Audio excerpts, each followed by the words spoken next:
Previously on Wolf Pilot. Good morning, McKinney Ground. This is Skyhawk 190 Mike Echo over here at Monarch. I have the numbers. I would like to taxi for a VFR departure to the east, and also like flight following to Kilo Alpha Tango Alpha if possible. This is 190 Mike Echo McKinney Ground, runway 18, taxi via Alpha Bravo 1. All right, we're going to go Alpha to Bravo 1, 190 Mike Echo. And runway 18. And runway 18, thank you.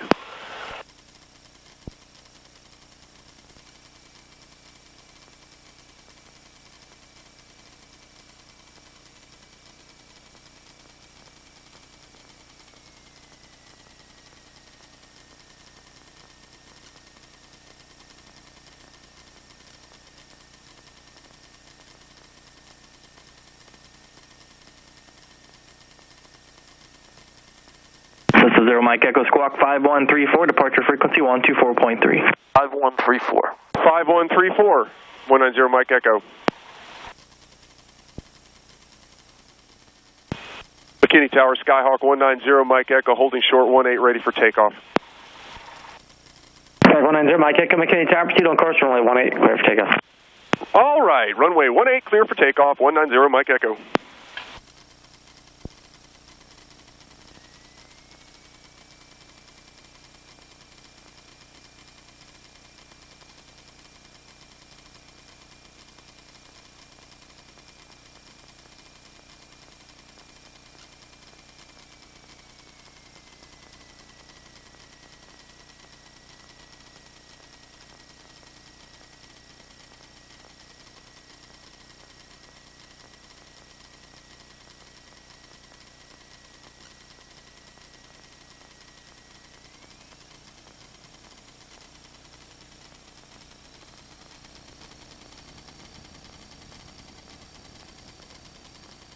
Engines in the green. Airspeed's coming alive. Airspeed is alive.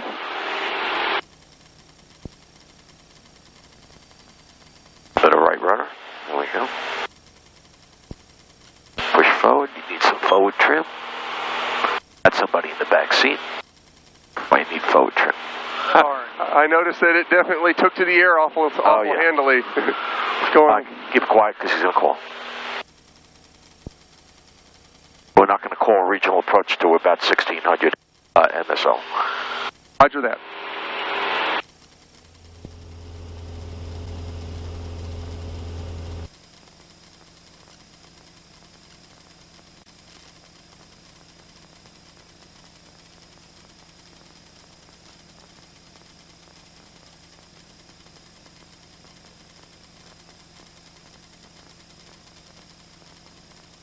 Hey, good morning, Center Southwest 5750 is 8800, climbing 17000. Southwest 5754, Center, good morning. Call maintain public 230. Okay, 230, Southwest 5750. You need a little bit more power. Right there. All right. And let's start turning fun. Atlanta traffic, Skyhawk 190 Mike Echo, turning left base to final, runway 23, Atlanta traffic. I pull that power back a bit because we're high. Make it about 15. Remember, we're a narrower runway here, so and they do have a VASI there. White over white, you're going to fly all night. You got it. Go 30 degrees of flaps. Pull your power to 13. So we're high. We want one red and one white. And we got about 15 knots of crosswind coming from your left, so we have to crab a little bit and get a little bit of right rudder in to get it lined up. Looking good. Keep coming in. We're 76 knots, a little bit fast, but we'll be okay. There we go. Atlanta traffic, Skyhawk 190 Mike Echo, short final, runway 23, full stop, Atlanta traffic. There we go. Just keep coming in. You're going to get a red here momentarily. Got a power line right there. There we go. That's scary. Yeah, okay, there we go. All right. Go ahead and start 23's identified. Start pulling your power. And let's hold it off. Hold it off, hold it off. Looking down the runway. Hold it off, little right rudder. Hold it off. Ooh, there you go. All right. All right, start pulling back on your yoke. A little bit of lighter braking, and then increase the brake. There we go. Pull back on that yoke, Jay. A little bit of left rudder there. Rudder, rudder. Okay, there we go. I got the rudders. I got the rudders. I got the rudders. You got the rudders? Yeah. A little over control. All right, you got it now. You got the brakes? Yeah, I got the All brakes. Right, you got the brakes. Okay, good. And we'll just exit down there.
Let me give you the barometric pressure. Yeah, hang on.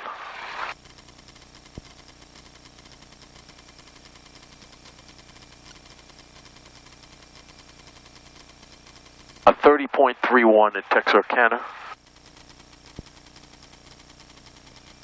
Yeah.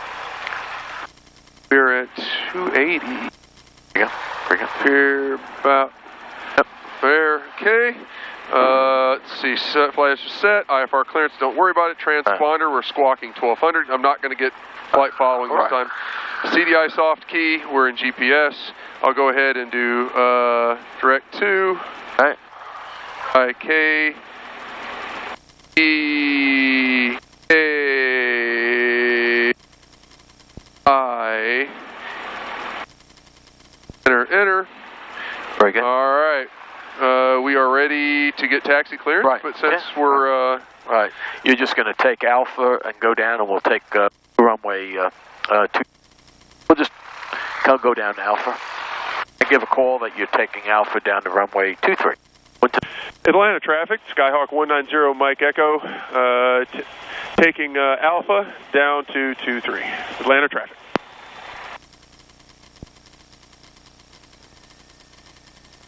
Can you guys hear me there in the FBO? Skyhawk 190 Mike Echo. Well, I got you back here. All right, good. So we're going to follow this guy around here.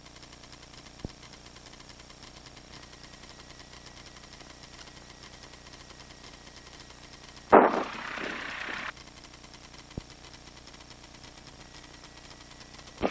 just do my run up down here at the end. Roger.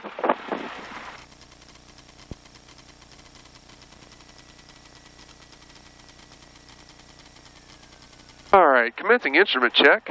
We've got the magnetic compass full of correct, and it is indicating the correct direction. My airspeed is 0. My climb is 0. Check the horizon is alive. And we'll check skid slip. It's alive.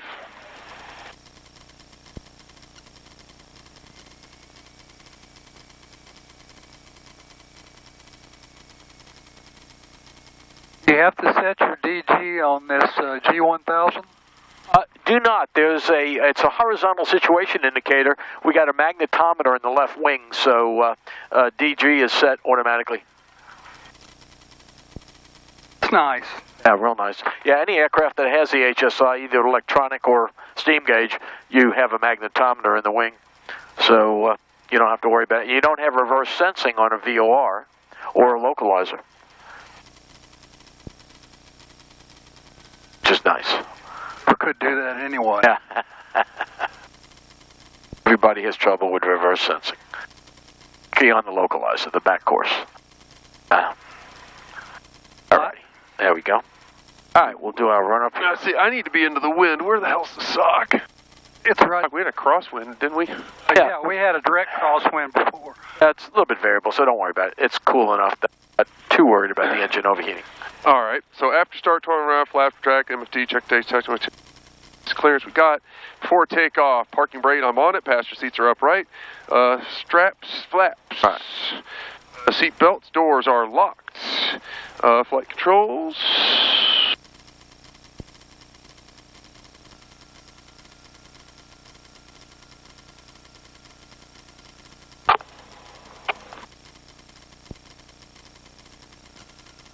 Free and clear, or free and correct. G1000, no X's. Altimeters, 331, everyone, we're good. Altitude bug, we're going to make our altitude... About 4.5. 4,500, okay. And... fuel quantity. Fuel quantity is good. Mixture set to rich. Fuel valve is both. Change that. We're set to E, take off, and actually, trim throttle, 1800 RPM.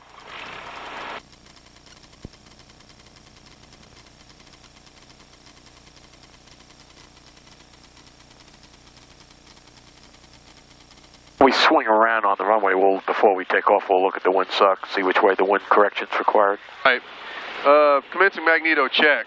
We're at 1810, going testing left.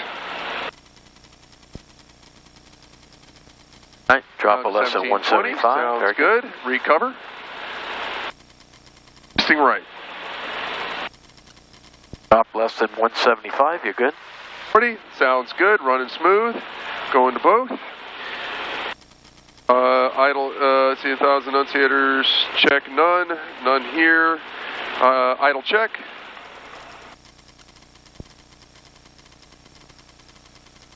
Still running. Very good. All right. Throttle friction, I'm happy with that. It's fine. We're on the right frequency to get us out of here. Flight plan we don't have. CDI soft key we're set. Autopilot is off, however. Let's make sure I can override it.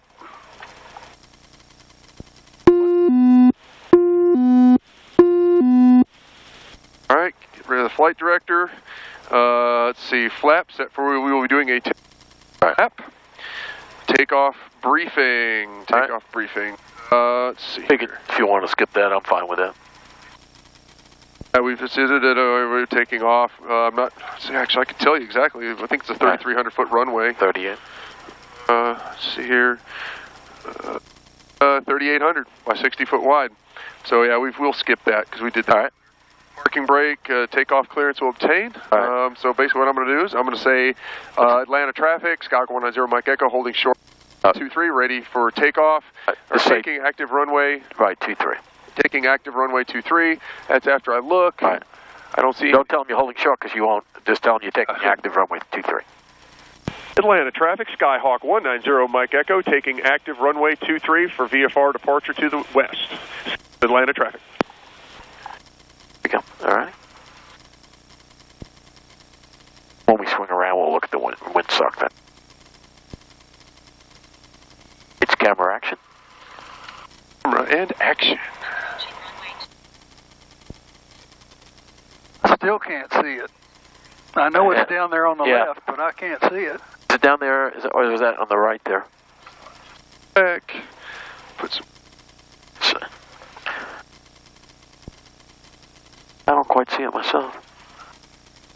It was back in those trees on the... Okay, yeah. All right, we'll just check. Or is that it down at the very end there on the grass on the right by the taxiway? Can't tell if that's a sock or that's just Oh, that's the whole short. That's the whole... Whole short, yeah. Yeah. Okay. Ready? Well, you'll see it when you go by it. All right, yeah, exactly. I see it over there. It's orange and white. Okay. Yeah, there it is. Yeah, you can look at the flags too. So we've got a little bit coming from this So side. we'll be There you doing go. this guy right here. Roger. And There you go. it's, Okay. Cleared for takeoff. Very good. All right, engines green, airspeed's alive. Plenty of runway for takeoff. Here's V1. There we go. And we'll go ahead and rotate. There you go. Very nice. There we go. Good.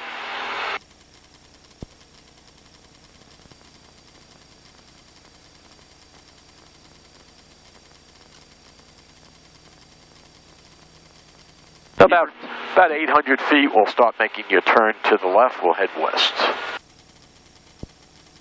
I got a shit ton of right rudder. Because it's hitting the tail to the right, nose is coming left. It might climb about 10 degrees.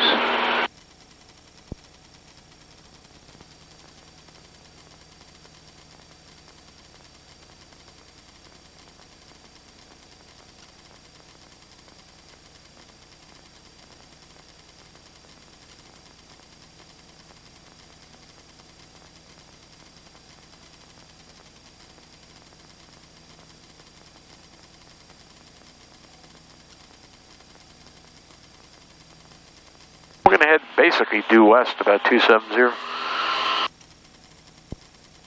I'll start my turn about 1100. Roger. It's 500 feet above the vent. Here we go. There we go.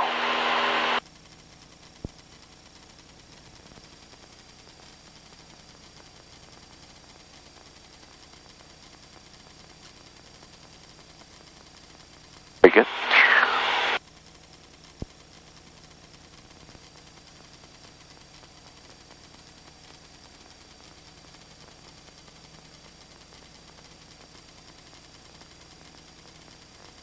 Overshoot there? Just by a few degrees. 20, yeah, that's few. I'll clean that up in a minute. I'm just feeling out the wind up here.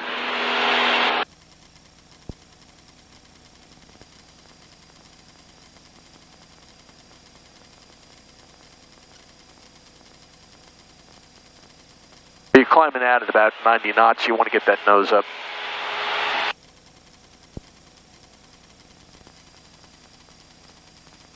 Otherwise, I'll be 87 years old by the time we get to 3,500 feet.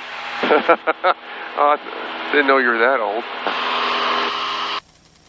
I'm close. There you go. There's VY. Very good.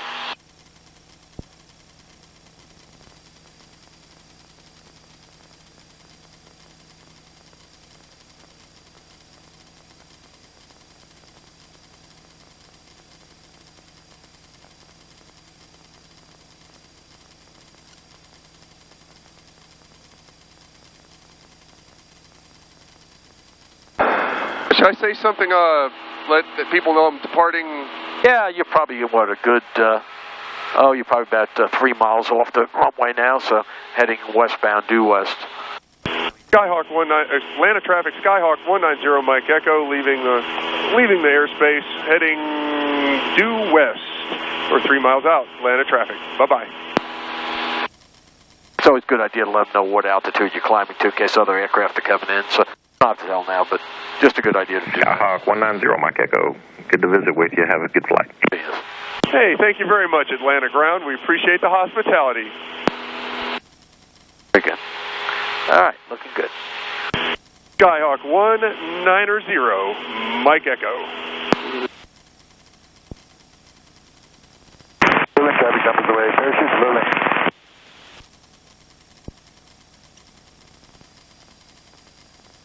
Jim Cullum's a neat old bird. Oh, yeah. And, lots of stories. I mean, lots of good, experience. He could chew your ear off all day long. But good stories. Yeah? Oh, yeah. Good background. I didn't realize, maybe we'll do this. Usually they have it in April, go down to Lucky's in Lancaster. They always do an FAA wing seminar about crashes and the salvage of it, because Lucky does all that. So, and he's friends with Lucky, Luke.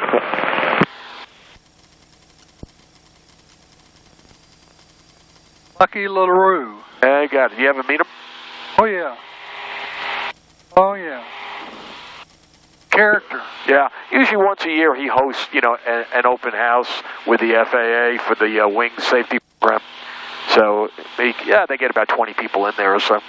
And, always we'll go out, find a plane, and talk about the salvage history of the plane. Traffic number 35246. Fire call. 1,000 to go. If I recall, he's the brother-in-law of the guy that owns it. What? Remember his name? Okay. I don't know. I just know his name. Yeah. Well, they probably both own it. Yeah. He's a DAR, isn't he? I think so, yeah.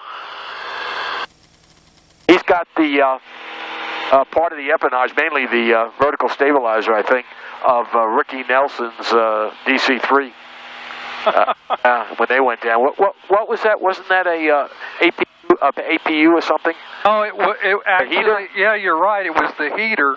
Okay. And it was a kerosene or something type heater, and it caught fire. Ah, okay. And it was back in the passenger compartment on the bulkhead. Okay.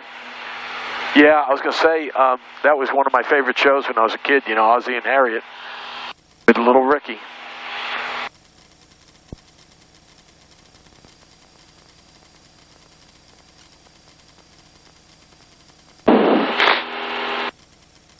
Looks like you're a little bit off course there. Looks like you're right, of course. I'm working on it. Come on, traffic number drag that 246. Magenta diamond. Drag it towards you. Drag it towards you. Drag it towards you. Drag towards me. Right? Look, you're right, of course. So you got to come this way. Why? Because you got 34 knots coming from your south, pushing you that way. To the north.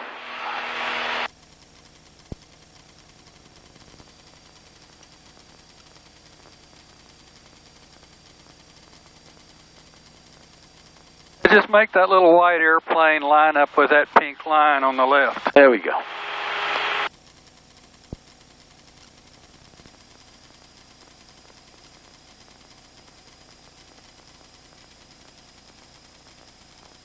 Commerce traffic, or 35246 on flying out for 18. Commerce traffic.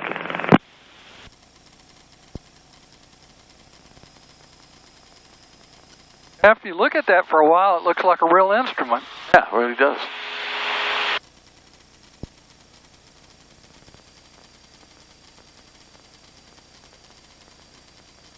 If you're ready here, I can do my cruise checklist. Alrighty. All right.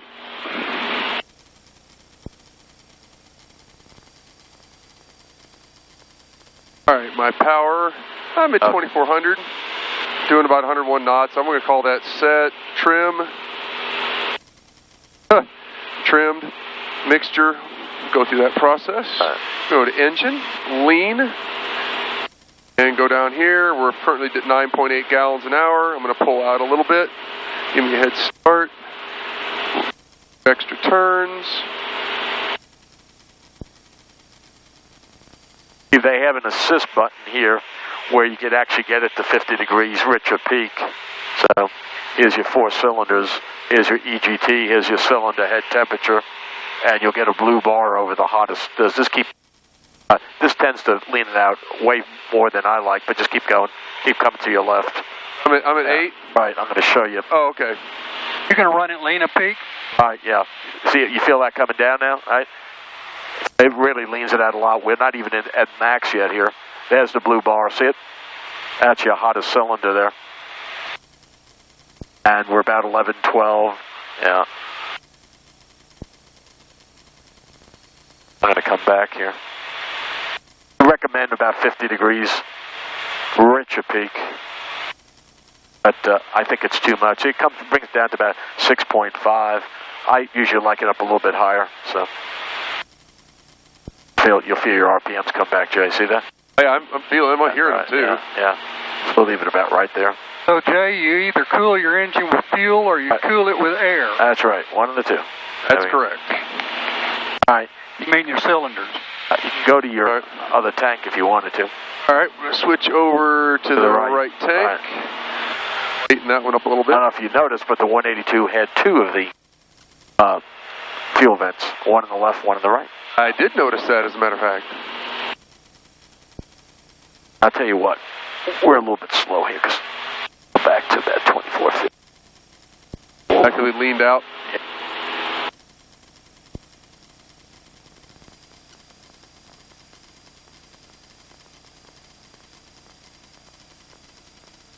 I'll leave it about there.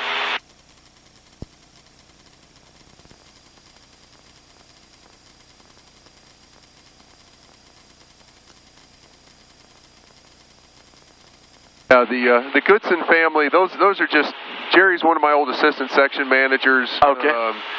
Whole family's ham. Dad, mom, wife, all three boys.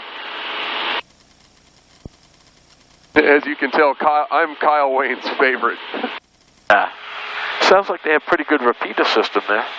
Yeah, Jim and Smitty put together the Freedom Link, and it isn't without its faults. And in fact, I'm surprised, Jim, the last time we met, it was under TIS not available. Adverse conditions. Yeah. Because I have a repeater up in Decatur. Mark field traffic, Captain 1680. We are 6 miles out to the east, and inbound for the field. Intention is to touch and go. Mark field traffic. And my repeater is output 443-225. And that is their Mark field traffic, Captain 1680. That's their hub frequency between all their satellite sites and the hub at Casita Mountain. All right. So during the summer we have Tropo. Yeah. Well, my repeater's at 1,000 AGL on a 100-foot tower. So it's the antenna is 100-foot AGL, and the site itself is 1,000 ASL.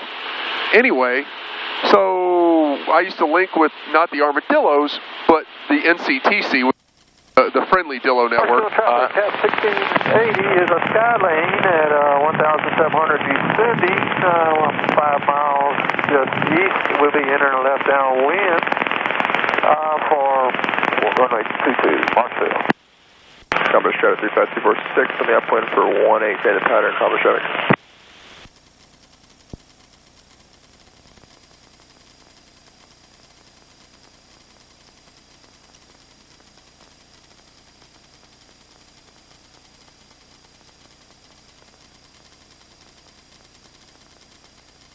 So anyway, when I was linked with NCTC, that would cause a loop. Okay. But bear in mind, my repeater's almost 300 miles away from Casita Mountain. And Jim pulled a bully move on me. He wanted me to go up there and adjust the dipoles on the DB420 to null his deal and all this crap. And I'm going, no, Jim, I'm not going to do that. I'm not going to screw up my coverage area to rectify your bad engineering. Why you guys are linking your repeaters together on a repeater pair? That's stupid. Yeah. But they're using Motorola MTR 2000s as their full duplex link radios, and the ones they have will not go down to the 420 or 430 area where you want to link. Yeah. Right. So. Current traffic, over 35246. Turn in left, downwind front 18.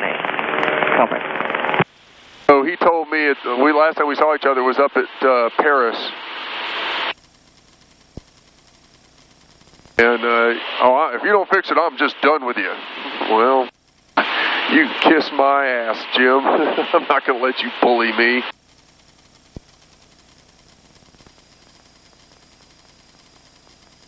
We do have a few empty fields. If we had a problem, we got Foxtrot 5 here coming up. And then Mount Pleasant for emergency procedures. I'm always looking, where do I settle down if I needed to?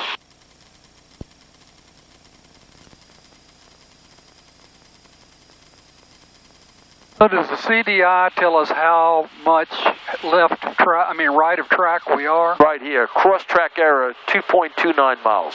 Okay. Right. So he's off by 2.29.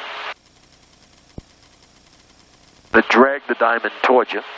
Notice your course is 271, your heading is 277, but you got a 28 knot wind coming from basically your south, blowing you this way. So we got to crab more that way. That's why you got to drag the diamond towards you. Got to crab into the wind. You just climbed to on your feet. I know, fixing it. I'd make my heading somewhere about, maybe 250. I was about to say 265. Let's see. See where the diamond and the needle line up. Looks like we're going to be about 26. Yeah, you're probably right. 255. Right on the head. There we go. What a good instructor you are. That was a guess. He's done this before. And it was a guess. I got lucky. Never get lucky with raffle tickets. There's always the guy next to me, which it was. Both sides of me won. I always debated what saves more time, turn left and go directly and get back on track, or just barely turn and make a triangle. Commerce traffic, number 35246 on the final for 18. Commerce traffic.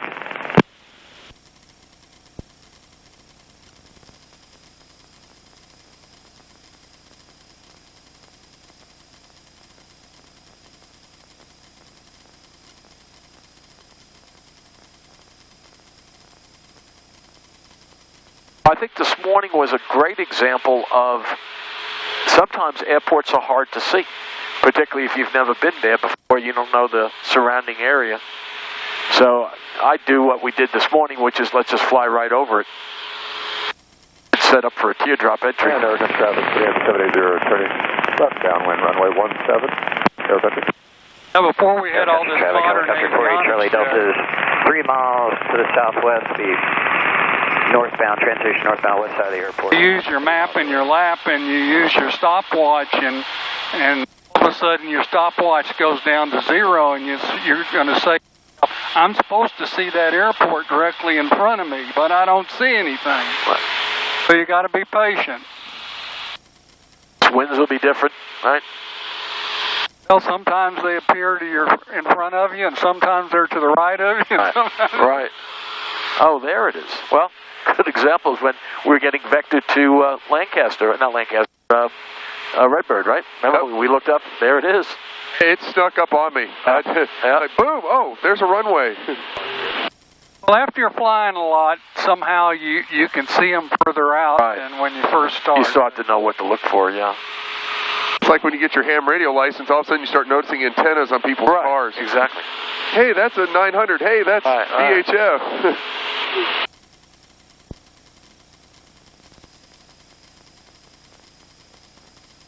If I recollect, when I was trying to learn CW, I start hearing code everywhere I went. Yeah.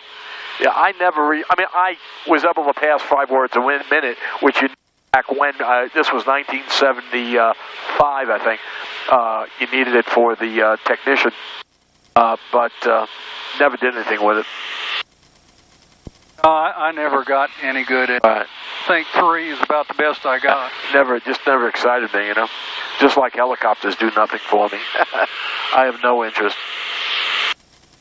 When I learned my 5 word a minute so I could be the novice station for the Dallas Amateur Radio Club, W5FC, back in 1995, I mean, I ran it down to the wire. I literally passed my Tech Plus a week before field day. It was that freaking close.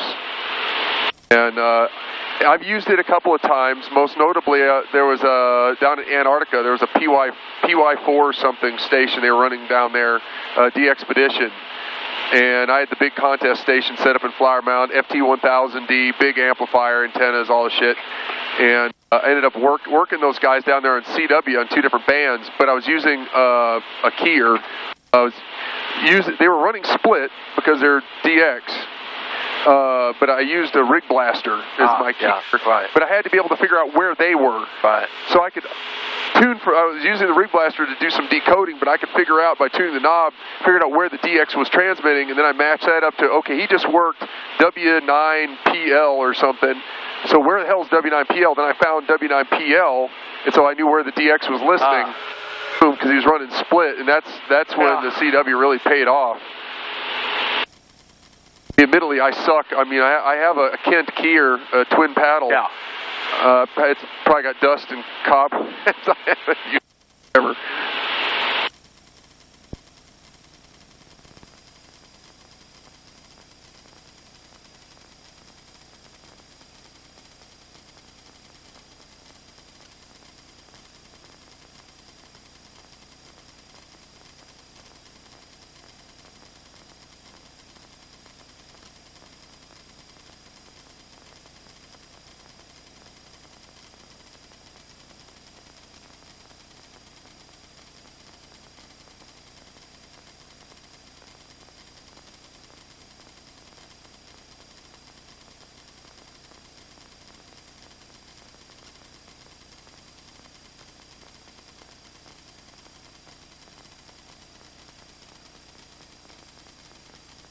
Traffic, number 35246, Grossman 518.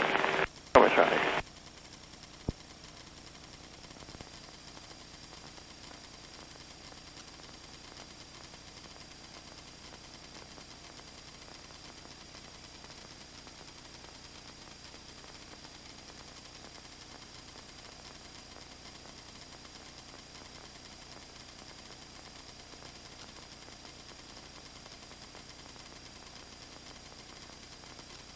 Looking good on traffic. A lot of haze, just haze. Yeah. Now 1.18. All right, so educational thing. So we're flying here, and I'm still listening to Atlanta's frequency, which is probably not. Here's about that. Well, you're on a CTAF, right? 122 non-commerce and Aero Countries on that. You got a few of them that are on that. I'd probably flop back. You'll probably not hear McKinney at 90 miles out, but I go ahead and get you McKinney frequencies. You could flop it over and put it ground. 121.875. There we go. And come down here and flop your weather back. You'll know if you're receiving it because you have an RX next to frequency if you're receiving it.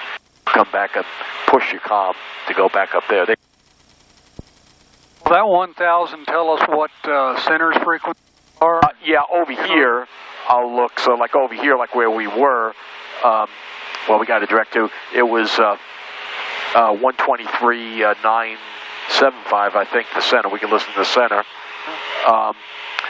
132.025 as we get a little bit closer in the center. So we put that in. Notice I went backwards much quicker.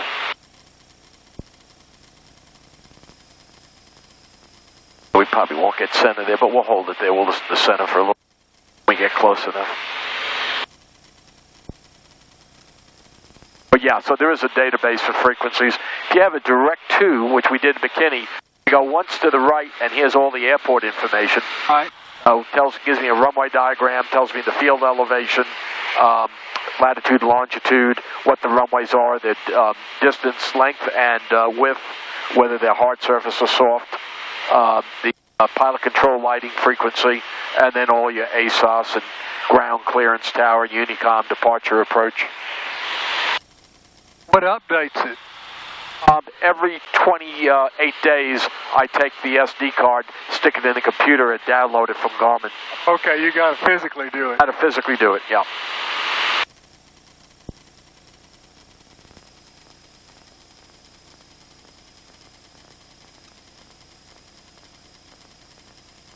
Remind me, we'll give you an hour worth of hood time. Okay. When we do your logbook. That might actually wrap that little checkbox. I'm not sure. We're still well right of course. You're almost 3 miles north of where you need to be, so do a direct to and an enter. to reset your course line for your current course. So it's still due west, okay? So looks like you're probably okay there now because you're lined up with your magenta diamond. And notice you've got, what, 270, about a 14-degree crab. Oh, that's pretty good. These are a little bit lighter now. Now you got 22 knots of headwind, 22 crosswind, and 24 of headwind. Your basic vector is 33 knots coming from the southwest to the northeast. Oh, correction, southwest, yeah, to the northeast. Where do you see that? Right here. Oh, okay. Right there. Here's the wind. You got a couple of options on the primary flight display. I go to wind. I can get option 1, which is headwind and crosswind, which I like. Option 2 basically just gives you the basic vector coming from the southwest at 35 knots. Option 3 will tell you exactly where it's coming from in 35 knots. But I like option 1 because it shows you headwind, tailwind, crosswind. Great. Lots of good information. Really good information.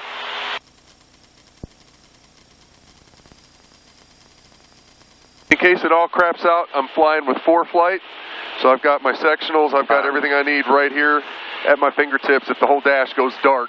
And I'm looking. Now, if you lose the primary flight display, your multifunction display, which is mainly your GPS, your flight management system, notice all the engine indicating system moved over from when we started up, it was here. It moves over to leave room for your airspeed. But if we lose it, we hit the red button, and now I get everything that was over here is over on my screen. It's just a duplicate. Great. I do that sometimes. If I'm flying, I got sun over here and I can't see what he's doing, I'll move it over. Push it again, it's just a toggle. Goes back to your GPS.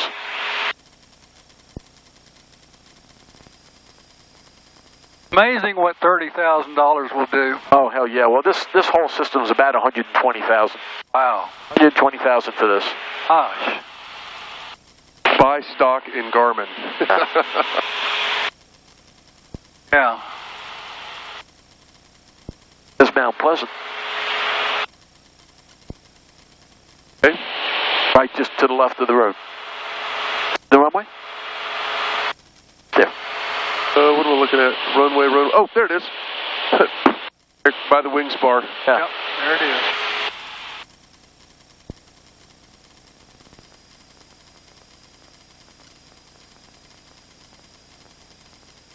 I guess you could check in with Major's Towers when you get a little bit close. Right, yeah, they're closed on Saturday. They do banker hours. Oh, okay.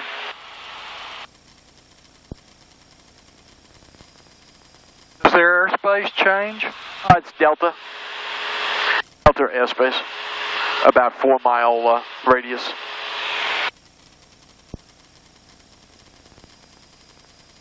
Up to about 3,000? Yeah.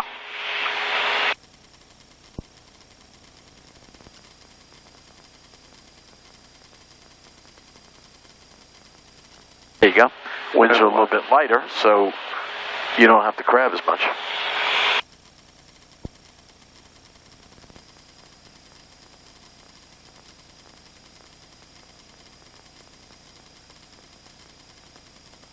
Now, if you're flying visually, you can just follow 67.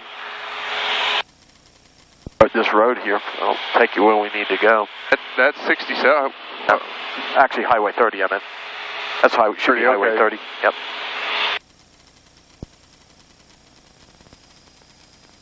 It's a VFR, follow the railroad. There you go. Yep. It's a coal burning plant. See the train?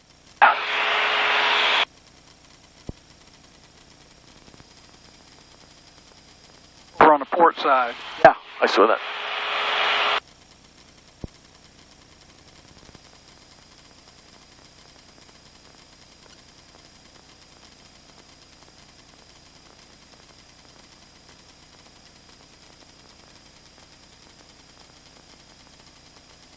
And you said you had a 1 o'clock, right? Yeah, we'll be tight, but it'll be okay.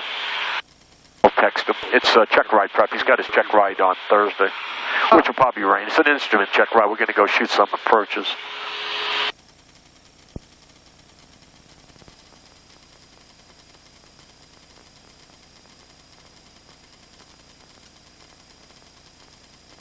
You got 36 gallons remaining. Used 16.7. Got about 8.4 gallons fuel flow. Does it show right tank and left tank? Yeah, right here. The upper triangle's left, and the lower triangle's right. Oh, I see that.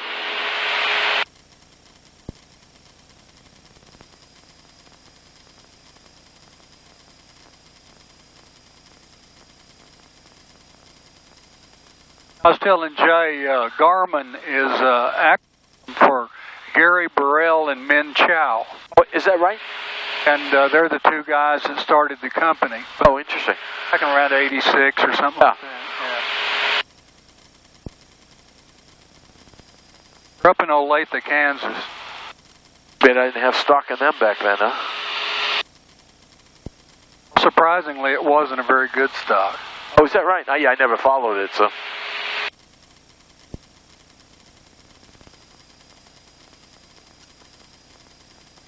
I wasn't going to say anything to Jim. That one plane he had for sale. As I'm looking around at airplanes I might be interested in buying, I know the older airplanes, God, they sure love having the dash, and then they cover it up with a plastic bezel. Yeah. God, I hate that. Yeah. Can I just have a nice, clear, gray, flat, with everything just surface mounted? I mean, what the hell? The older planes, they have the mechanical gauges for your oil and your generator and all that stuff, and you have to, it's kind of recessed way back in there, and you can't see them. And it's kind of, I'd like to know if I have oil pressure. Yeah. 17,000. Center climb maintain 230. Climb and maintain 230, American 291.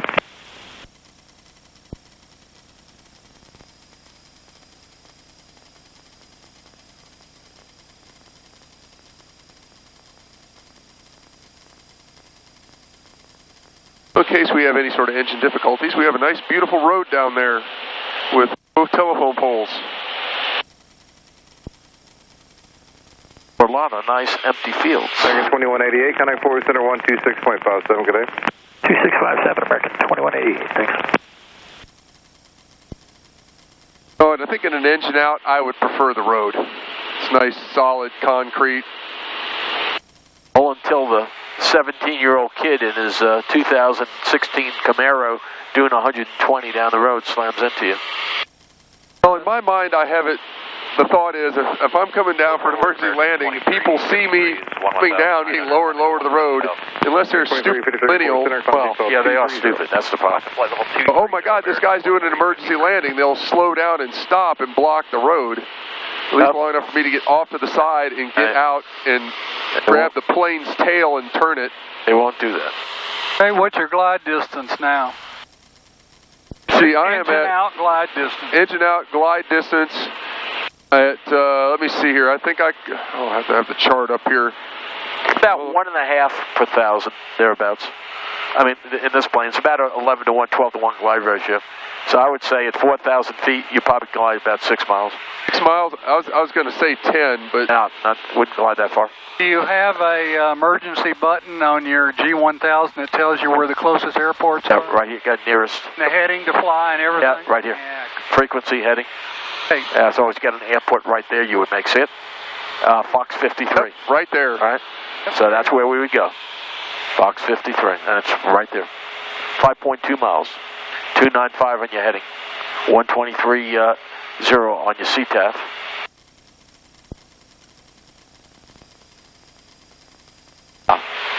Nearest button.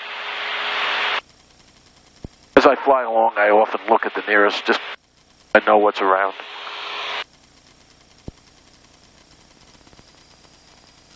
American 291, contact forward center 126.57. Have a good day. No, that's good to practice. American 291, good day. Oh, yeah. Never know when you're going to need it. That's right. It's always going to surprise you. That is true.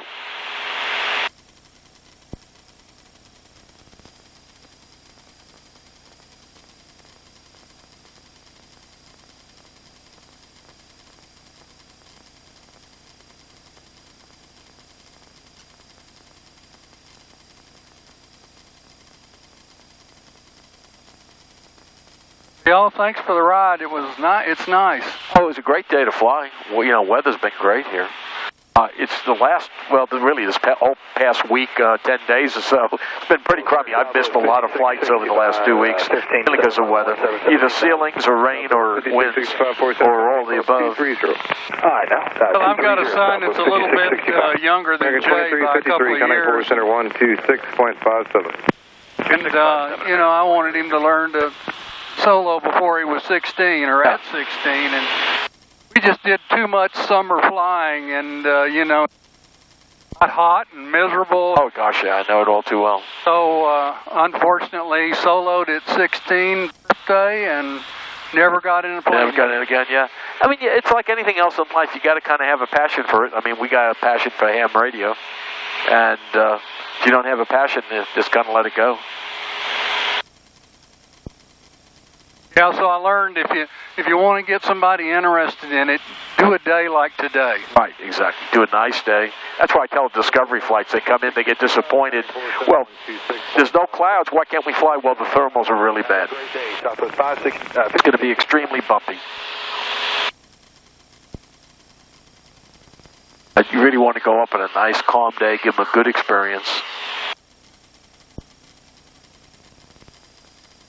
There's Sulphur Springs down over there. That's Menagerie Lake. That's Lake Cooper over there.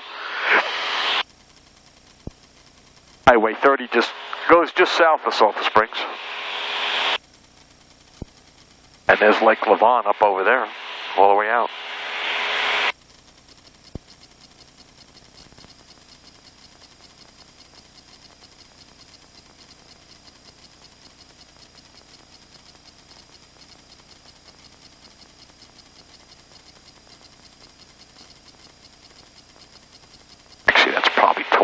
Right there, that one horizon.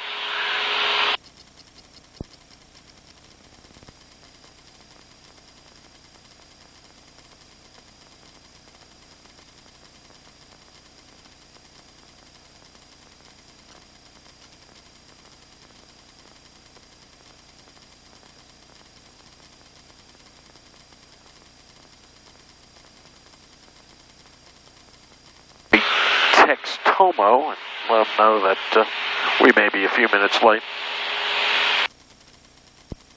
It was definitely great to have you on board today, Steve. Well, I wanted you to operate at gross weight and see what it was like. Oh, I've actually done that. My friend Michael Perkins, N5UID, flew with us. Where the hell we went? Where did we go with Michael? We went to. We went up to North Texas Regional. Yeah, North Texas Regional, that's right. And so I got my first with a passenger and getting the feel for the plane under load. And I just, you know, I don't have that many friends that are pilots, and let alone some that are in the family. Well, you know, I always remember if I recall, the rule of thumb kind of with me was this about, plane weighs about 1750. And you put 50 gallons of fuel in, that's 300 pounds of fuel. That gives you about 600 pounds of people. Yeah. So it's not really a four-seater. Exactly, yeah.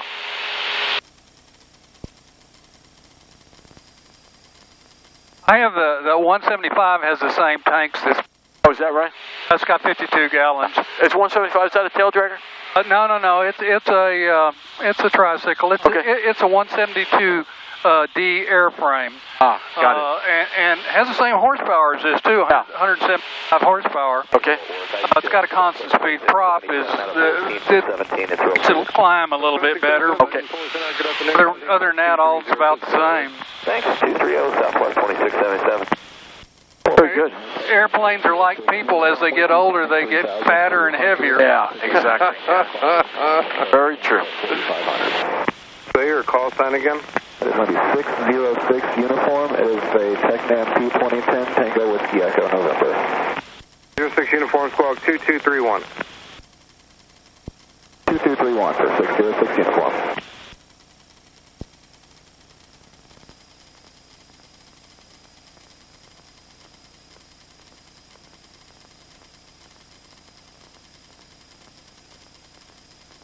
I really look forward to, Steve, is you getting your plane put back together so you and I can go flying. Altimeter 3021. Do it every single weekend.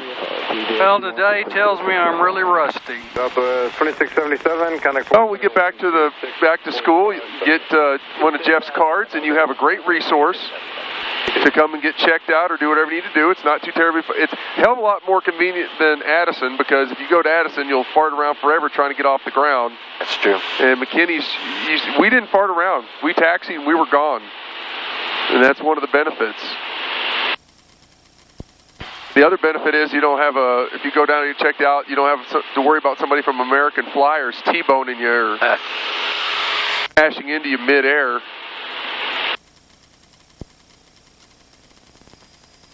Somebody up there, oh, holy moly, I'm not knowing what the letters are for. You're making me very confused. I'm not knowing which way the airlines are supposed to be going into the headwind.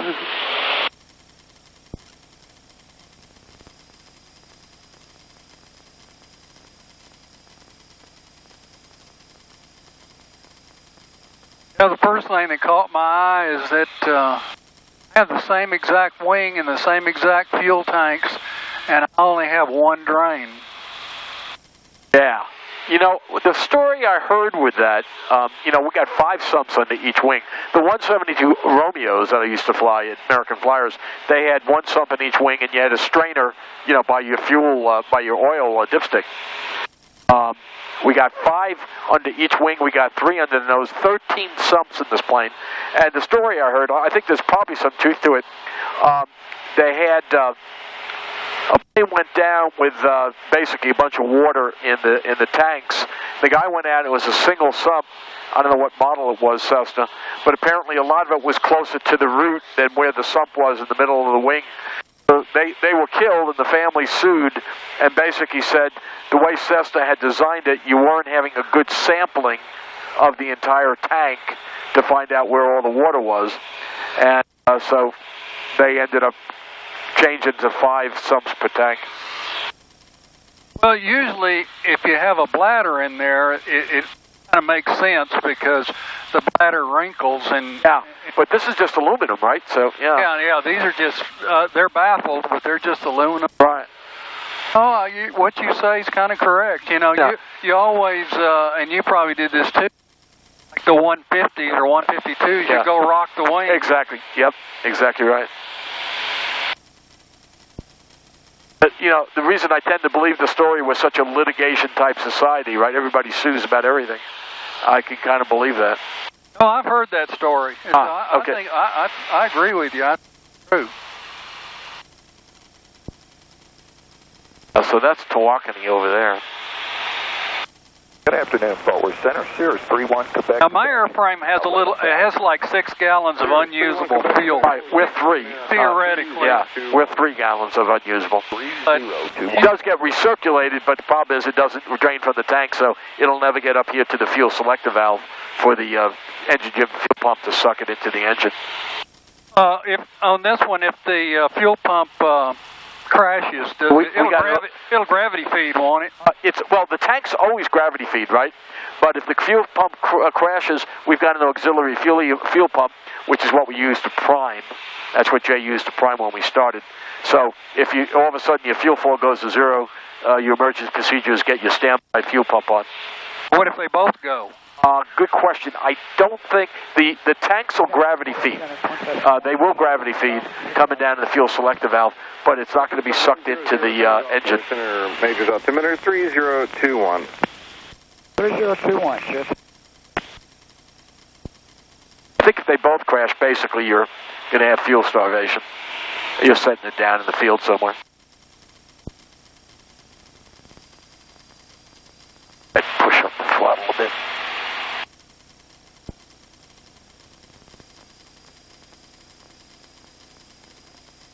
Contracting a little touch of get-there-itis? Well, yeah, I don't want to be too late. We've got 40 minutes, and it's 12:22. Take it up to about 30 inches of manifold pressure faster. Let's go to 30 inches of manifold pressure. 30 inches of manifold pressure? Show me your manifold pressure. the hell's manifold pressure hidden? Oh, does it even have manifold pressure? You don't have manifold pressure. I thought that was in a feature. That's the whole point. Yeah. I got screwed. You're a fixed pitch prop, not a constant speed. If you had manifold pressure, you'd have a blue prop control. It's knurled a little differently. Yeah, so you can feel it. You can feel the difference. This is smooth. This is knurled, and the knurling on the blue is a little different. You don't go down and start turning manifold pressure. You wonder why you're not leaning it out while you're on the wrong one.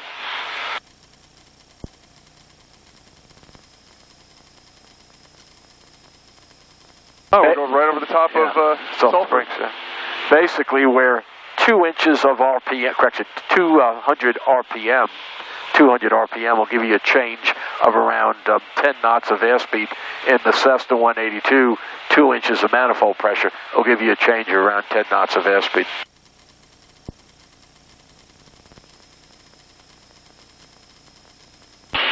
Say, oh yeah, if we're in a hurry, we'd have to stop in at Sulphur and have lunch. Yeah, really. This is a long trip. It's fun. This is goodness. Autopilot shall remain off. Is it autopilot on this 2-axis or 3-axis? 2-axis. So you got to put rudder in. Really good autopilot.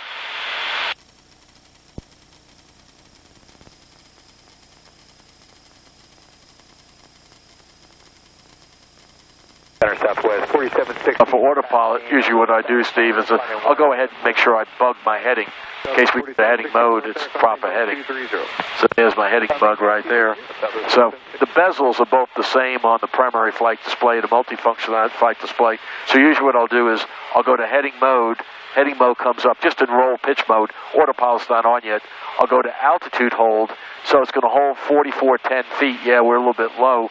And then I go autopilot on. There we go, autopilot's on. Now the autopilot's got it. Now if I want to come up to 4,500, I'll do, well, it's either vertical speed or flight level change. On a climb, I do flight level change, because if you do vertical speed and you keep the nose up, you can climb at 2,000 feet a minute, you're going to stall, right? Whereas with flight level change, I do it by airspeed. So I'll just pitch up, so my airspeed, indicates, say, VY, which is about 74 in this plane. Right. And notice we're going up. It's not going to do much. There's 74 knots. It'll level out when we get to 4,500, which is my target. There you go. We captured 4,500. It'll trim it out. All right. Now we're in heading mode. If I wanted to, I could go, since I have a direct to up here, direct to McKinney, I go to nav mode. Now the GPS has been engaged, and now we're going to go intercept our course line, which he was north of where he wanted to be. Right. But we got to do a little bit of rudder because it's only a 2-axis autopilot. So now it's going to intercept the course line and then take us back. And it just basically aims for the center of the runway. And it pretty aggressively turns us too. Oh yeah, yeah. Generally it tries to do standard rate. So we have no turn coordinator per se here. We have a slip skid indicator for the ball. So right now he needs a little bit of right rudder, or he's got too much left in the tube. We've got, for your turn coordinator, we've got a magenta line that comes out. In the Cessna, 15 degrees of bank is standard rate, 3 degrees per second. Here's your 2-minute turn right there. Here's your 2-minute turn right there, the white line. All right. So as we bank, go to heading mode. Give me a nice bank to the left. Bank to the left. You're in heading mode. Oh, sorry, like this. Yeah. There we go. So here comes your magenta turn coordinator. Give it a little bit of left, right. See that? And it pretty much does on autopilot, pretty much tries to do standard rate. Oh, that's smooth. Yeah, about 3 degrees a second. There we go. 606 uniform. Now, regional approach 12. Go ahead and go back to nav mode. 125.2 for 6. And we're still close enough to your track here. It's going to take us back. Watch your turn coordinator. It'll pretty much do it at standard rate. However, he needs right rudder because it's only a 2-axis autopilot. Right. In the Cirrus and in the Bonanza, the G1000 or the G2000 or 3000, which is screen, they have a 3-axis autopilot. So Cirrus and Bonanza do. The Cessna elected not to do that. They have rudder trim. We don't have it. Right, exactly. Yeah. No, we do not have rudder trim. Now, we don't have ADS-B in yet, but what we have had all along was traffic information system.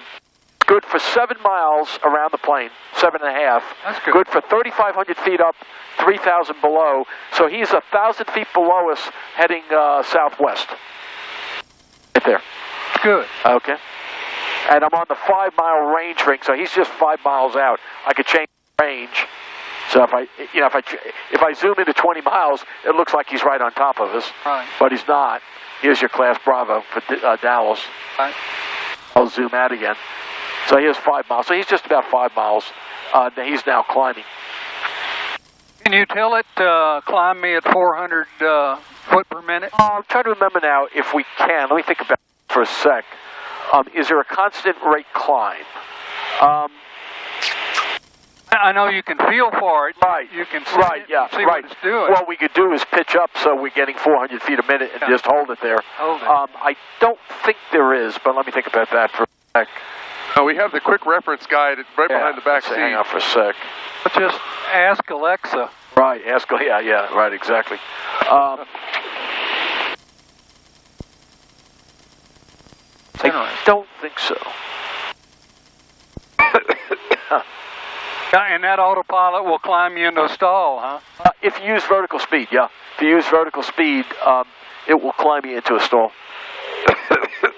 It'll let you know, but yeah, it could stall. So, just as a general reference, I like to use flight level change. I use airspeed rather than vertical speed.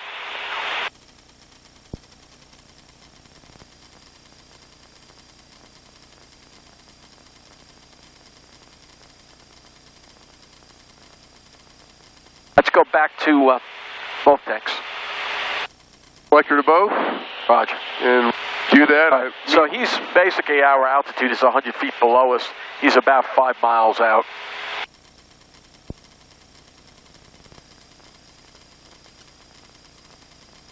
And this is simply a rebroadcast of transponder codes from DFW. Was that how they're doing it? They're just reading this mode C? Yeah, it's mode C, retransmitted. Versus the direct ADS-B in. Since we have TIS, we elected not to get ADS-B in. I mean, training aircraft. And it's pretty expensive, so.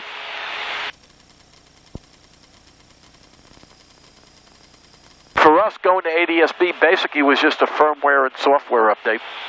The LRUs, field or FRUs, field replaceable cards for the transponder were ready to go. We just had to enable ADS-B.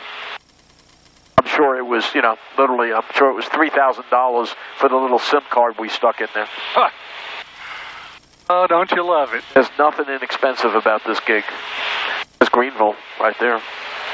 I do recall seeing Air Force One sitting on that ramp. Oh, yeah, they're there quite a bit, the backup, or what the current backup is. I see them there a lot, because used to be E-Systems, now L3 board E-Systems. They do all the anti-missile technology. Is that Raytheon, or is it totally different? I think Raytheon is different than L3, but Raytheon is there. But I think they're different than L3. Because E-Systems, a buddy of mine used to work for E-Systems, and he worked on the 707, the 26,000 series. He used to work for E-Systems, and then they bought him out. It was L3. All right, so he's at our altitude. He's just been maneuvering. I don't see him out there, but he is 5 miles out, so. What's the am I seeing 01? 01's 100 feet. Okay. Right. And again, it's only good for 7.5 miles out. We're on the 5-mile range. Right. So we wouldn't see planes over here yet, okay? For 3,500 above, 3,000 below. Okay.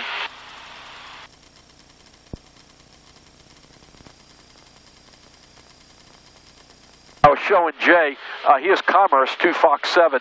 If I push the range knob and I zoom over to Commerce, right on Commerce, hit the enter key, I can get weather, I can get all the approaches, so here's the weather, they don't have a sauce there. There's the runway. If I need to get a approach in, here are my approaches. Wow. It looks like they have an RNAV approach going in. 1 RNAV approach. Regional approach on 124. Here we are, right here. 24.3 now, 0 Tango Golf. You can just tell it to shoot that approach. Yeah, exactly, yeah. What I would do is I'd go to procedure, I'd select approach. Now this is for McKinney, but if I wanted to, let's see, do the ILS, it would set me up. 3020. Lots of stuff. I tell, all my students, I tell them, the tools are great, but you got to know how to use the tools. Yeah. Will it just take you and fly the approach, or will it make a procedure turn too? It'll make a procedure turn, absolutely. Yep. If we did the full procedure, let me show you this, watch. So we're direct to McKinney. I'm going to go to procedure. Now this is what I call the GPS overlay, but then I'd want to go and tune in the localizer and tune it in, etc. But it'll fly it with a GPS approach, but it's the overlay. It's not using the localizer, it's using GPS. So select approach. I want to do the ILS.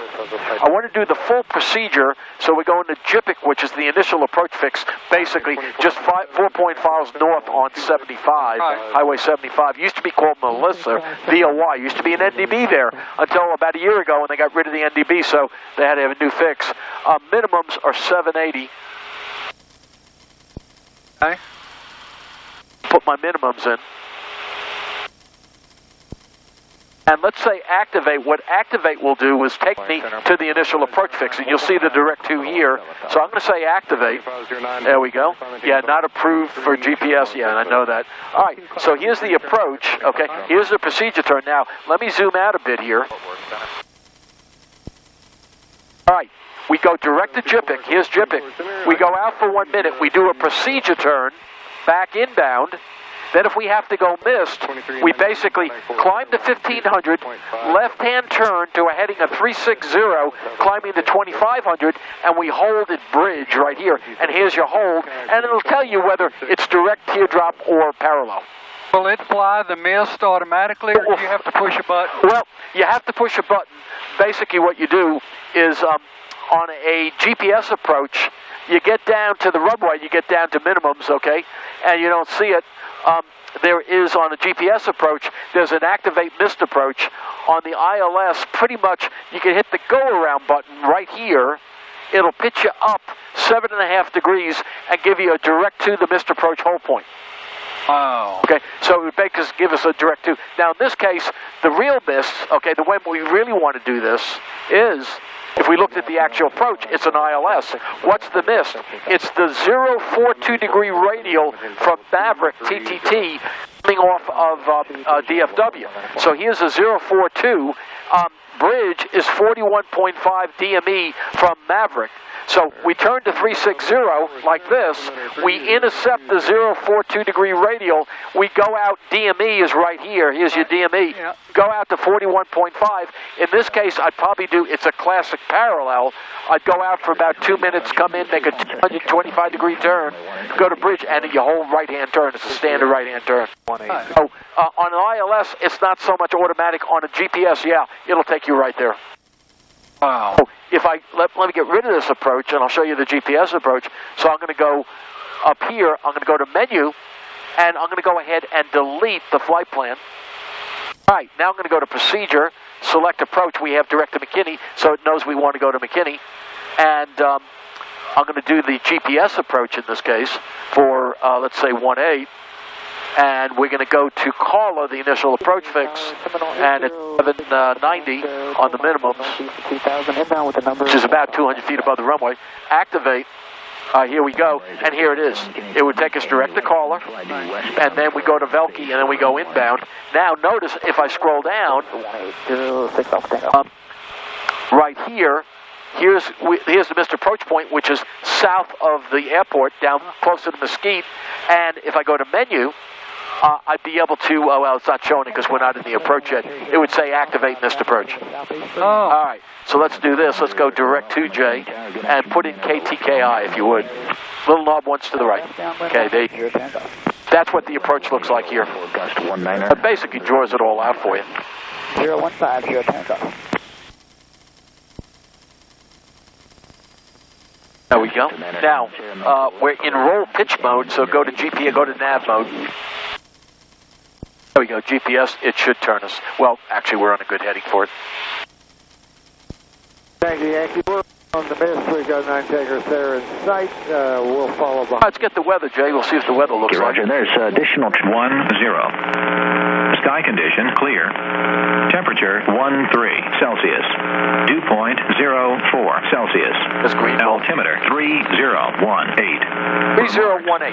Density altitude Big difference, 200. McKinney. But now we're it's going to climb us up.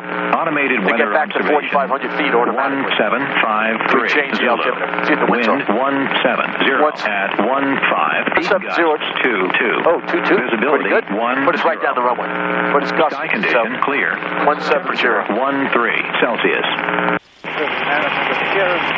Following Archer. I'll report inside. All right, there's Lake Ray Hubbard. There's Lake Levon. We're right on the north edge of Lake Levon. Since we're landing 17, we'll just set up for a left base for 17. 706 Alpha Tango, just square that turn on to final. You'll be number 4. Number 4, squaring that turn, 06 Alpha Tango. We got 500 above us. He's about 6-7 miles out. We'll keep an eye out for him. I wonder if Chris is solo in the tower this afternoon. I don't know. Let's ask him when we get on the ground. All right. Are we there yet? Are we there yet? Yeah. It's inside joke, Steve. I've been trying for the last 4 or 5 weeks to get a tour of the control tower. It just depends how busy they are. If they got a second guy up there, then they can send somebody down to open the door.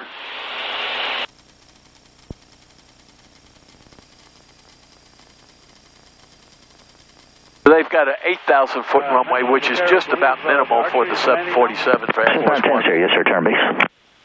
Turning base. Delta 7 Yankee, maintain the VFR report, bird inbound. He's doing the VOR approach. Bird is the final approach fix. 0 Tango Golf. You'll be number 2 following Cessna traffic. They're turning on about a 2-mile left base. I'll point them out a little closer. 0 Tango Golf, appreciate that, thank you. 706 Alpha Tango, and for additional spacing, turn 10 degrees to the right. All right, 6 Alpha Tango. When I get about, 13 miles out, I'll give him a call. Roger. Tell him I'm coming in for a full stop. Roger. Got the numbers.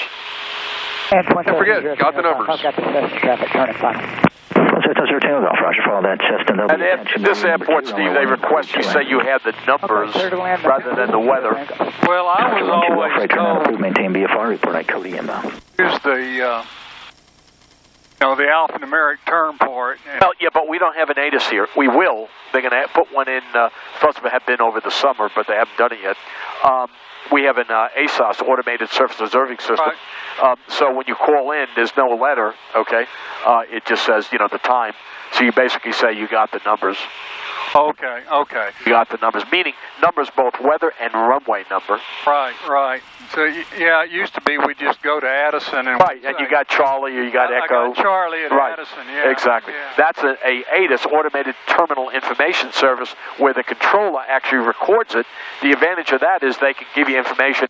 Hey, we're doing construction on taxiway Alpha. Make sure you get off before Bravo 3. That type of thing. It's interesting. Or we've got, ATP planted one on the runway. We're going to be down for about 3 hours.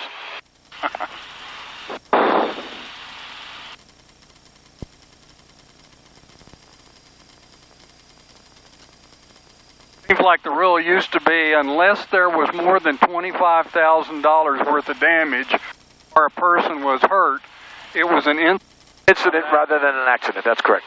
In this case, it was much more than $25,000 worth of damage. Both engines got toast, and the belly, and I'm sure they broke some ribs.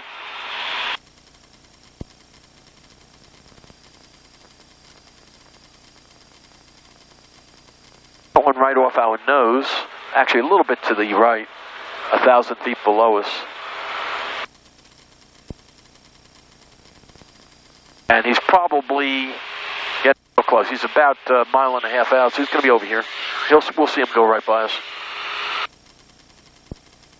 Going east? He's going east. He's going that way. Okay. Oh, there he is. I got him. Okay, good. White and blue. All right. Ferocious blue. Roger. Yeah, just right off your window, Steve. O-wing. Went under us. Roger.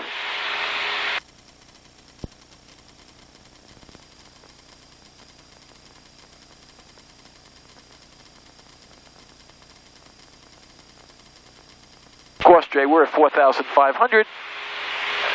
So certainly by 13 miles out, we'll start coming down because you don't want to bust the Bravo. That's not good for your career. No.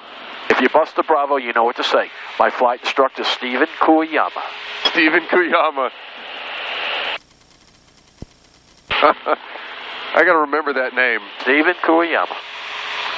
Now, poor Stephen got nailed at Industrial Boulevard and Airport Drive yesterday. The idiot ran the light.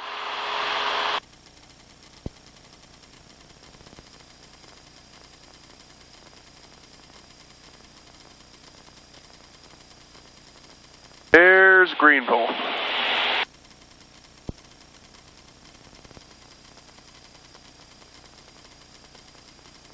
Appreciate parking. Going to the FBO route. Process 13 was Alpha Reggie. So we're just inside controlled airspace, Bravo airspace. Oh, no, not yet. Here's Bravo. No, I'm saying the big kitty, yes. We're below it. Our Delta goes from the surface to 2,900. Now watch this. I'm going to hit the range knob. I'm going to get into the Delta. 612 Golf for... The highlights, look, surface is 2,900 right Oh, there. great. If I go to Bravo, Bravo doesn't start until 4,000 at this level. 4,000 to 11,000. This shelf here is 3,000. 3,000 to 11,000. That's great. So we had some bozo, did some work on his Bonanza, went up and just climbed up to 6,500 going south. So he got to go spend 8 hours with me, 4 hours of ground and 4 hours of flight in the Bravo and below the Bravo and above the Bravo. Otherwise, he's going to lose his certificate for a year. The FISDO sent him to me. It cost him about $1,500. Well, he's lucky he got that. It used to be they just take it away, period. That's right. Yeah. Now it's the newer, gentler, kinder FAA. Final runway 18 cleared. You get to go, you get to do stay after school, basically.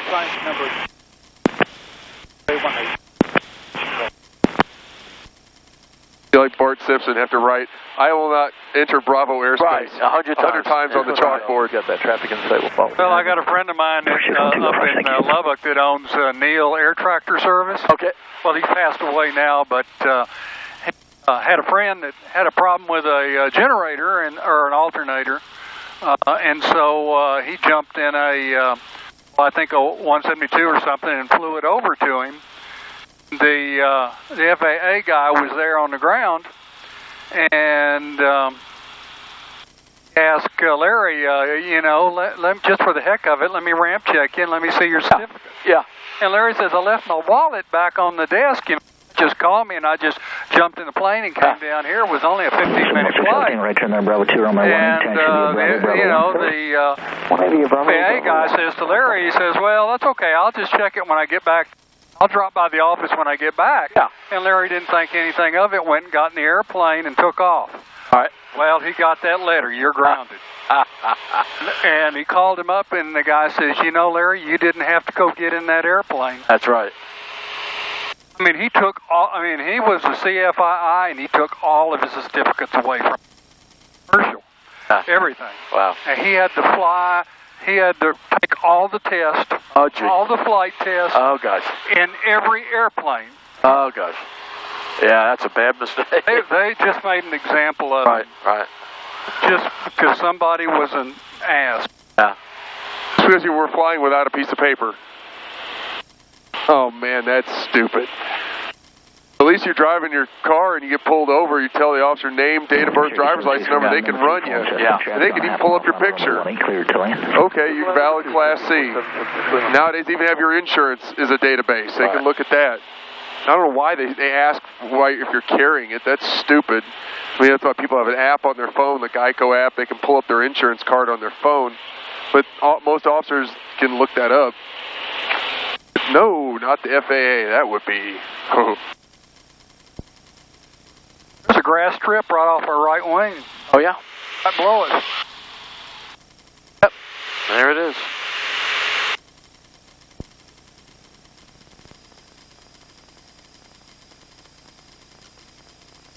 That's not listed. Must be private. Ah, looks like it. Got a hangar, so it looks like airplanes use it. Yeah.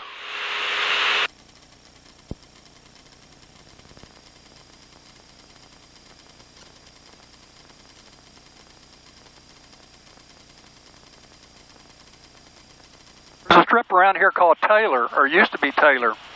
The guy bought the land, and it was a grass strip, and you know, redid the runway and built the place and moved down there with his wife and all, and he was flying a Comanche. Archer 612 Alpha Roger, there'll be one departure, island number 2. Well, let's come down to 2,500, make your power 2,500, your altitude 2,000. I don't want to make my power 2,500, Jeff. Well, you are, actually.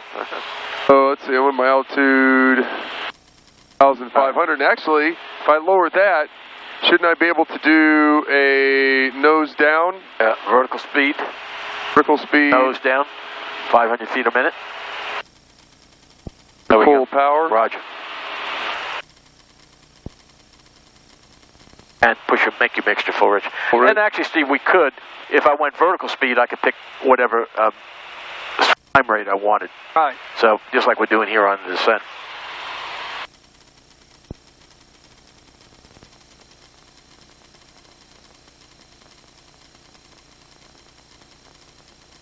Going to update weather here in about 4 minutes, so we'll listen.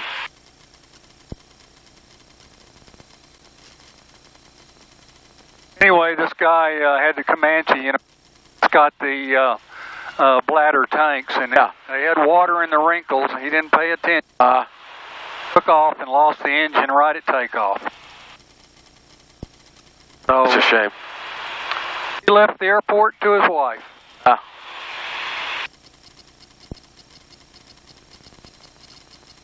Hey Jeff, there's our Turnport Drills Church over there, right next to the solar field. Oh, very good. Where we're practicing our pinpoint drills. I probably haven't done it in a while. Right, we'll do that. We'll do some stalls. Here on my left. Probably go ahead and give him a call. Well, set the 9 Roger. Thank you for that report. Stay on the down and clear base. 12 to 13 fun. Okay. Cherry 76 Lima, right turn at Bravo 2 and contact ground. 2 over to ground, 6476. Seminole 806 Alpha Tango, make left close traffic, runway 18, clear for takeoff. Left traffic, 18, clear for takeoff, 06 Alpha Tango. Cessna 9er Tango Sierra, the traffic that you're going to follow is in Archer. They're on about a 2-mile final. Report traffic in sight. 9er Tango Sierra, following number 2, following Archer, will report in sight.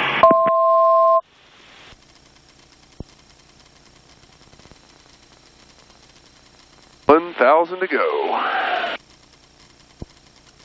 Just follow 380 straight in. See Archer on my left. Cessna 9er Tango Sierra, Roger, follow the Archer number 2, runway 18, clear, touch and go. Number 2, clear, runway 18, touch and go.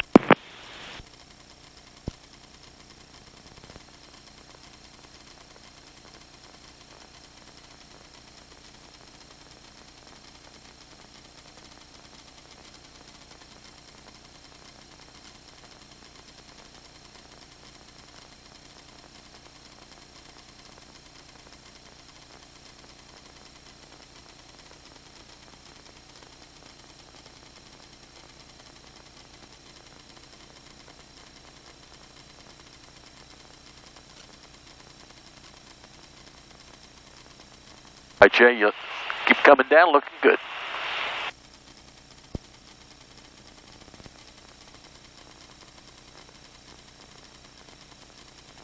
By the way, notice it sets you up for 500 feet a minute, 90 knots. That's perfect for an instrument landing system. We stay right on a 3-degree glide slope if you did that. McKinney Tower, this is Skyhawk 190 Mike Echo. I have the numbers. I'm 13 miles to the west coming in for a full stop. And Tower, that was 190 Mike Echo, 13 miles to the east at coming down to 2,500. Delta 190 Mike Echo, McKinney Tower, Roger. Enter the left downwind for runway 18. Left downwind for 18. Left downwind for 18, 190 Mike Echo. Sorry about that. That's all right. That's where you are. That's where you're going. I was thinking, I'm going west. All right, 2500, you're going to bleed off energy. Go ahead and put in your power. Make it 2400. There you go. Archer 612, off turn right at Bravo 2, taxi straight into parking, monitor ground. Left downwind swap and get south of 380. I'm actually going to tell them, or you can tell them. Yeah, just monitor ground. When we get a little bit closer, we're actually north of 380 and set up for a left base. He may need us to do a left downwind, but we're better set up for a left base. Papa Tango holding short, 18 ready for departure to the east. Tactum 555, Papa Tango, McKinney Tower, hold short, runway 18 for landing traffic. Holding short, 18, stop Papa Tango. Seminole 5, correction, Seminole 6, Alpha Tango, stay on the down, I'll call your base. Alpha Tango, that's ATP. That was their other Sentinel that went down yesterday. Yankees reporting bird inbound. So to 737 Yankee, how will this approach terminate? This will be a full stop, 737 Tango Yankee. So to 737 Yankee, your discretion, circle north of the airport for a left base, runway 18, report the circle. Circle north of the airport, report left base, 737 Tango Yankee. Here in a little bit, we'll do our before landing checklist. Going to get set up for that.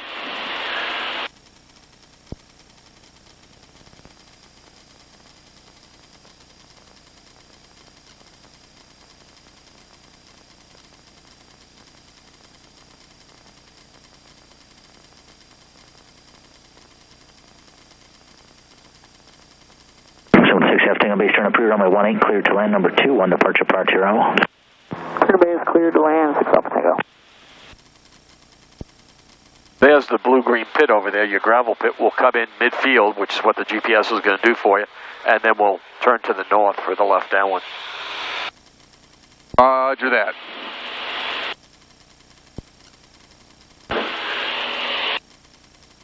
Rockabye, baby. That's what it's like to fly through a hurricane. You can see the white caps down there in the lake.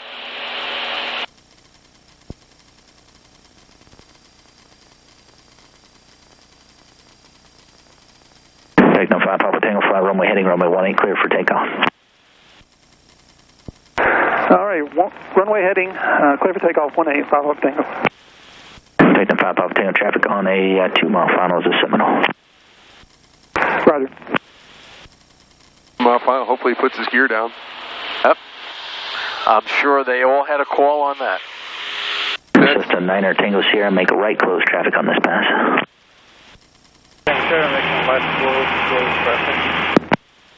He's the one on the VOR approach. Do a circle to the north, do a left base and land.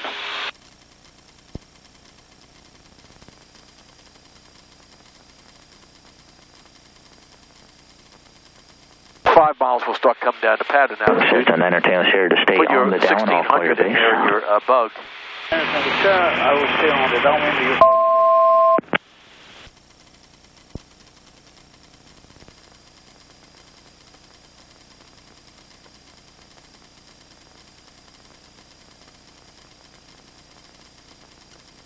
All right, go ahead and do before landing checklist. Taking 5 Papa Tango, left turn on course is approved. Seat belts. Good to go. Fuel selector valve on both.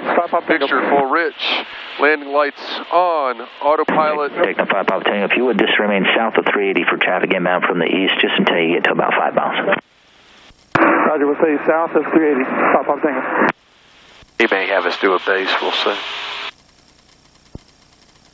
17 Yankee, year number 2, falling Seminole, traffic short frontal, runway 18, clear to land. Clear to land, traffic inside, 17 Yankee.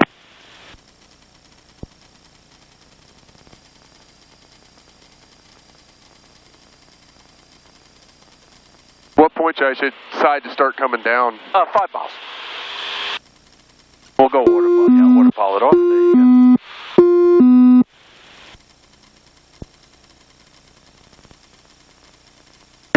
Seminole 6 Alpha Tango, turn right at Bravo 2, runway 18, taxi via Bravo, Bravo 1. Right via Bravo, Bravo 1, 6 Alpha Tango.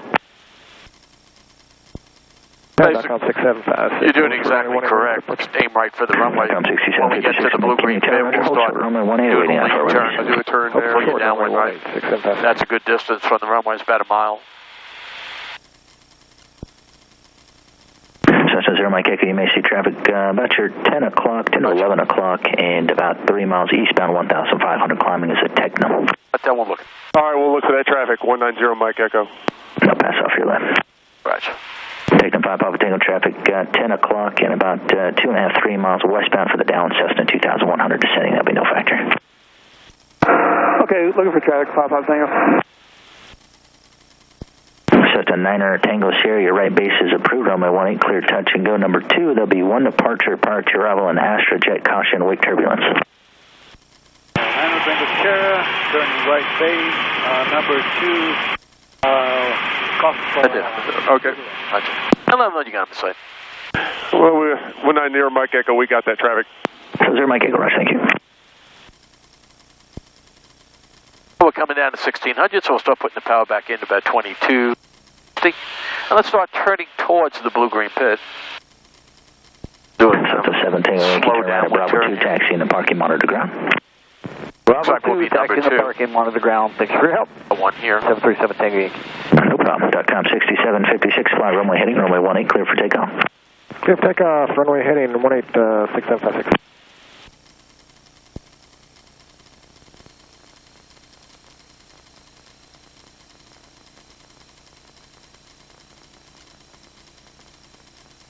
Very good. And our heading will be about 360 plus or minus whatever crab we need. 12 knots out of the south-southwest, so not too bad. Coming around. Now, almost no crosswind, so 360 on your heading. There we go. And this should be, well, don't turn yet because he hasn't cleared you. Give him a call. Looks like there's one coming in over here. 190, McKinney Tower, 190 Mike Echo. I've already turned on the downwind. 190 Mike Echo. 0 Mike Echo, Roger. You're going to follow Cessna traffic just off your left side on a 2-mile final of Cessna. You're number 2, runway 18, clear to land. Number 2 to Lear land, 190 Mike Echo. Always got to get clearance before you try and turn. Where's that Cessna? Where should be right? Should be off the wing thereabouts. We can see him. About 6756. All right, very good. Departure 124.2. We'll see you. A beam on the All right, good. Maintain your altitude because you're a little bit low. Traffic just off your left wing now. Yourself a little power. All right, I see him. 190 Mike Echo. There you go. All right. All right, start turning your base, and we'll put in your first 10 degrees of flaps on base.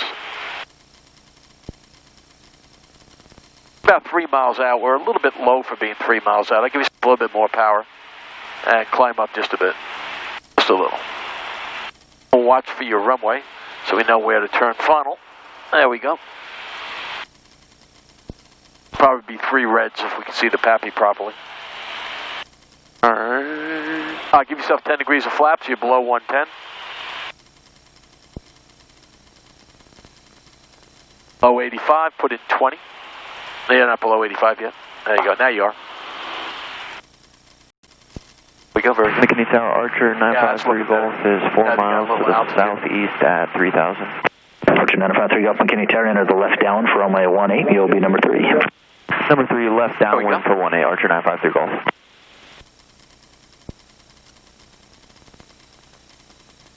Oh yeah, we'll have a little bit of a crosswind coming in. I would say so.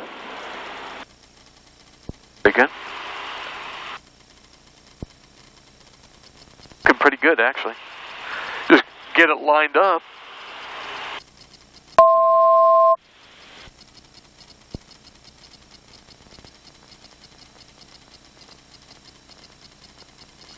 And maybe when you get to the highway, you can go 30 degrees of flaps. You have 2 reds and 2 whites, looking good. You'll need a little extra power today with these winds. But I think the power that you have is good. I mean, I'm at 82, 81 knots. Right. I'm fast. Right, you're fast, but you could put all your flaps in, which I just did. Okay, thank you.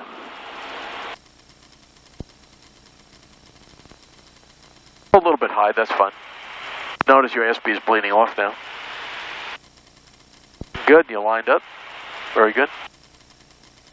And just about most of it is headwind, just a little bit of crosswind from the left, just a few knots currently. Looking good. So just hold your power there because we're looking good. We're maintaining one red. End of the runway is not moving up or down, which says you're maintaining a stabilized approach. Are getting blown a little bit to the right, so do a little crab to the left. There you go. System Tango Sierra, you can resume the left closed traffic. There we go, just keep coming in, looking good. Left closed traffic. Archer 53 Golf, stay on the down, I'll call your base. Stay on the down when you'll call the base, 953 Golf. I pull your power to 19. I'll help you come down a bit without increasing your airspeed. I got 4 weights. Alright, so just pull a little bit more power, make it 18. Hold it right there, you'll get another, here comes one red, just hold it there, looking good. Traffic. 7 nights. Minimums. Good. Don't worry about minimums. There's your minimums on your approach. There we go. This is how low you'd be coming out of the cloud. Right, hold it there. Looking good. 2 whites, 2 reds. Looking great. Red Keep over that power white. in. Red over white. You're all right. Stay on the down, I'll call your base. All right. Keep coming in. 1-8 is identified. 1-8 is assured. Keep coming in. All right. Start pulling the power. Now, a little bit of right rudder. Just a bit. Get that nose over. Round it out. Look further down the runway. Don't pull too hard. Go ahead and pull. Get a little in. Get it in. Oof. Jay, when I say get it in, I mean get it in. All right. So, see if you can get off at Bravo 2, but don't screech the brakes. All right. Yeah, let's go past Bravo 2. Bravo 2, taxi to parking. Bravo 3, monitor ground. Yeah, sorry, unable. We're going to Bravo 3. Sorry about that. Right turn on Bravo 3 and taxi to parking, monitor ground. Right turn on Bravo 3 and taxi in. 190 Mike Echo. Archer 53 Golf, base turn your discretion, runway 18 cleared to land, 1 departure, prior to arrival. Reason 1 down, not enough back there. Okay. I thought it felt like a balloon. Sir, you're number 2, falling in Archer straight ahead. They're starting on left base, number 2, runway 18 clear, touch and go. No, you wanted us to go to Bravo 2, I just said unable. We own the unable's always the word. All right, we own the 70806. But give yourself a little power. Let's get Tower, left closed traffic, runway 18 clear for takeoff. Traffic 18 clear for takeoff, 6 off takeoff. Let's get going.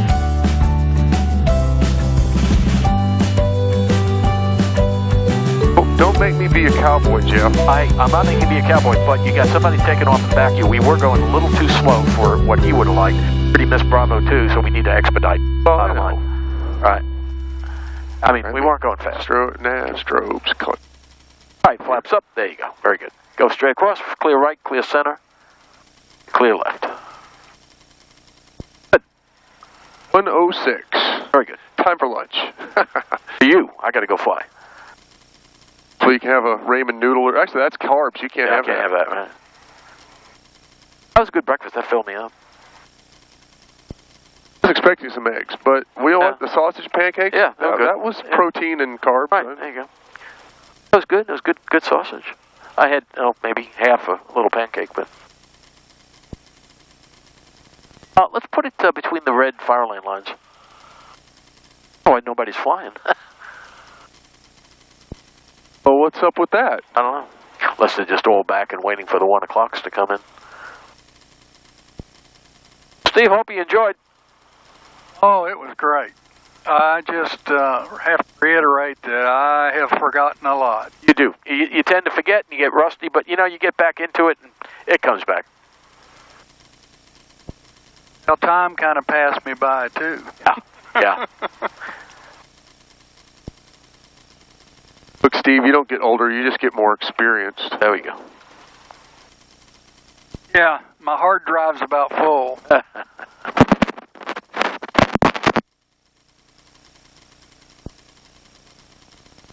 McKinney Tower, Cherokee, November 117, X-ray, North Lavon with numbers for 18. Left a little. Just 31177 X-ray, McKinney Tower, ident, enter the left down, runway 18.